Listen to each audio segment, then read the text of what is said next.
कोंडागांव जिले के फरसगांव में एक भीषण सड़क हादसा हो गया। शनिवार देर रात एक अज्ञात ट्रक ने बाइक को अपनी चपेट में ले लिया। हादसे में बाइक सवार 2 लोगों की मौके पर ही मौत हो गई। फिलहाल ट्रक चालक फरार बताया जा रहा है। जानकारी के मुताबिक यह हादसा नेशनल हाईवे 30 फरसगांव नगर के सीटीओ कॉलोनी चौक के पास हुआ है, जहां हादसे के बाद ट्रक चालक केशकाल की ओर फरार हो गया, जबकि चपेट में आकर बाइक में सवार दोनों लोगों की मौके पर ही दर्दनाक मौत हो गई।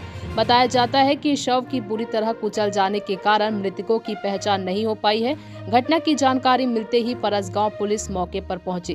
फिलहाल पुलिस अज्ञात ट्रक की पतासाजी कर रही है।